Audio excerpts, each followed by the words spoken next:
Question sent in by Ella K. Jennings from the Weirton-Steubenville metro area in Ohio. She asks a question we get fairly often about economic development programs and efforts in various parts of the country, particularly those badly hit by earlier disintegrations of what were once thriving industrial sectors. Ohio has several of those, including Youngstown, where I was born years ago. So I have a particular interest here.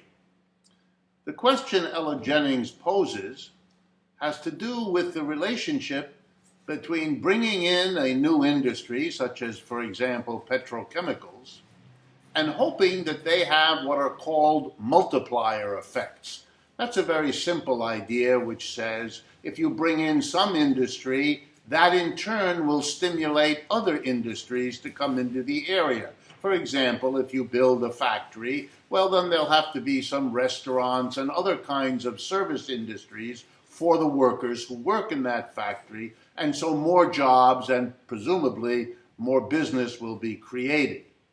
And she worries, very smartly, that this is going to be affected by the artificial intelligence process that is now invading American workplaces, and indeed workplaces around the world, replacing people with automated equipment, using artificial intelligence to be able to do work that used to require human hands and human brains.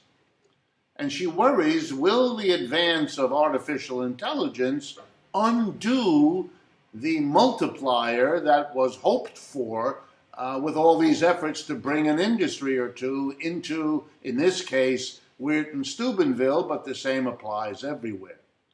Well, the short answer is yes, you should be worried. Artificial intelligence is going to make unnecessary all kinds of jobs, including precisely those that would have been brought in through the multiplier effect. And it raises the fundamental question, is there something misguided about the whole economic development program in this country, because it doesn't question or challenge the basic problem? We should not be slaves to technology. If a technology comes in that makes workers, say, twice as productive as they were before, there are two ways to take advantage of this improved technology. One of them, and that's the one followed by capitalist industries, is to fire half the workers. You don't need them. The other half that you keep, being twice as productive, will allow you to produce as many things as you did before, sell them, earn the same revenue as you did before, but make many more profits, because while you're earning the same revenue as before, half of your wages don't have to be paid anymore, and you can keep that as the employer for yourself, which is why the employer uses technology that way. But there is, of course, an alternative, which is that everybody keeps their job but works half a day. That way, working half the time, but being twice as productive, you produce the same amount, the company gets the same revenue, gets the same profit as before, because there isn't any extra profit for the employer since the workers are still there and still get their same pay, even though they are working half-time.